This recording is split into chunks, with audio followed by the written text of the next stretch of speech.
You ever get that feeling that the financial advice you hear just isn't for you? The budgeting tips from a millionaire or investment strategies for someone with a completely different paycheck? Well, today we're going to dig into why that is. See, most financial advice is one size fits all, and that's exactly why it fails for so many of us. Just let that sink in for a second. It's like you're trying to play a game, but you're using the rulebook for a completely different game. It's time to stop taking advice that was designed for someone else's bank account. Okay, so here's the absolute key. The financial habits that help you build a foundation when you're making, say, $35,000 a year, those same habits can actually hold you back when you hit $75,000. And what works at 75 grand can become a real liability at $100,000 and beyond. The game literally changes, so your playbook has to change right along with it. So, here's the game plan for today. First, we'll talk about the problem with that generic advice. Then, we're going to walk through the specific playbooks for 3 different income levels: $35,000, $75,000, and over $100,000. And to wrap it all up, we'll cover the core principles that never, ever change no matter how much you're earning. All right, let's kick things off at the $35,000 level. Now, the goal here is not about getting rich quick. It's all about survival and building a rock-solid foundation for everything that's coming next. This is a stage where every single dollar has a critical job to do. So let's get real for a minute. A $35,000 salary means you're taking home maybe $2,500 a month after taxes. That's got to cover rent, food, transportation, everything. The margins are razor thin. A small unexpected expense isn't just an inconvenience, it's a full-blown crisis that can derail your entire plan. At this level, your focus needs to be laser sharp on just 3 things. Number 1, build a starter emergency fund. This is your financial shock absorber. Number 2, go after any high-interest debt with a vengeance. That stuff is eating your future. And number 3, probably the most important lever you have is to increase your income. So how do you build that emergency fund? Look, forget the whole 3 to 6 months rule for now. Your target is much simpler. 1 to 2 months of just your essential expenses. Set up an automatic transfer, maybe 5 or 10% of your paycheck, into a separate, high-yield savings account the very day you get paid. You'd be surprised how fast you adapt to living on what's left while your safety net quietly grows in the background. Now, when it comes to debt, you've basically got 2 main strategies. The avalanche method has you targeting the highest interest debt first. Mathematically, this saves you the most money. Then you've got the snowball method, where you focus on the smallest balance first. This gives you these quick, motivating wins. So which one's better? Honestly, the best one is whichever one you'll actually stick to. Okay, let's level up. We're moving to the $75,000 mark. Now, this is a fascinating stage. You've got some breathing room, but you're not exactly wealthy yet. You're in what I like to call the messy middle. You've got enough income to make some massive progress, or, frankly, enough rope to hang yourself financially. Your goal here is to build systems. The playbook totally changes. Your new priorities are: 1, capture every single dollar of free money your job offers you. 2, implement full financial automation so your wealth builds without you even thinking about it. And 3, this is a big one, shift your mental energy from tiny savings to big picture questions. I mean, this is the closest thing to free money that actually exists. If your employer offers a 401k match, let's say they match 100% of your contributions up to 5% of your salary, and you are not taking it, you are literally turning down a guaranteed 100% return on your money. It's like you're instantly doubling your investment before it even hits the market. It's a no-brainer.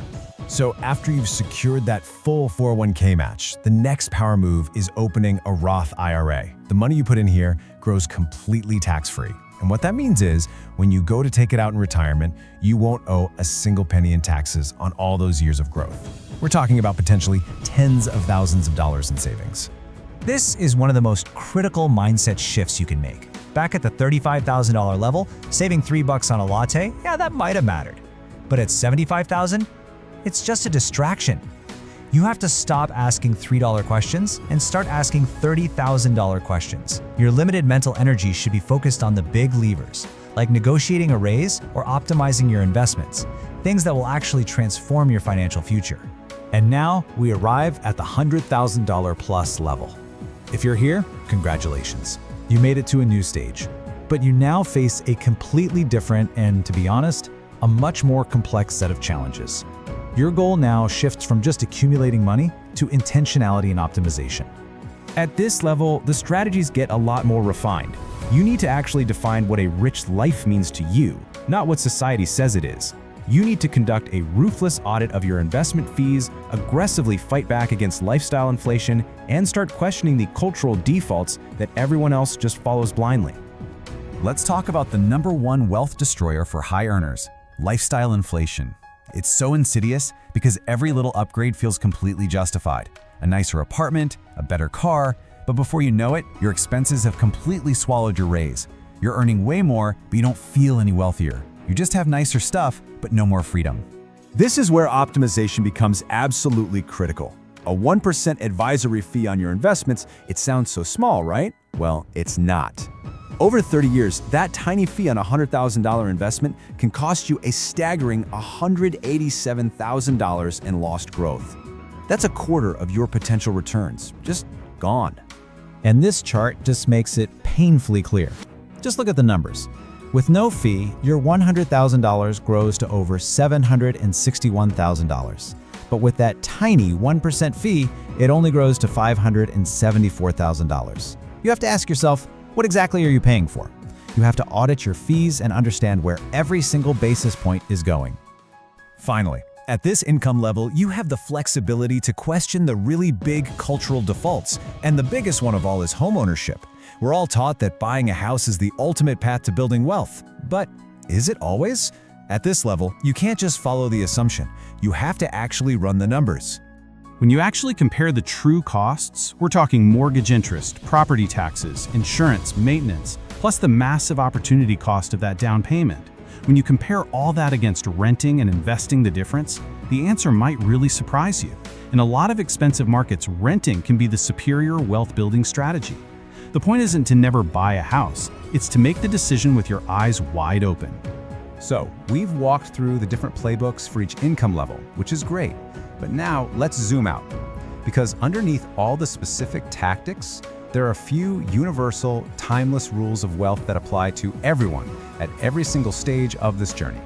These are the unshakable foundations. First, you must spend less than you earn. That gap between the two is the only place wealth can actually be built. Second, automate your good habits, because systems will always beat willpower. Third, always be working to increase your income. It's the biggest lever you have. And fourth, know your why. Money without a purpose just leads to mindless spending or joyless hoarding. And that really brings us right back to our core message. The one thing I really want you to take away from all this is that personal finance is not static.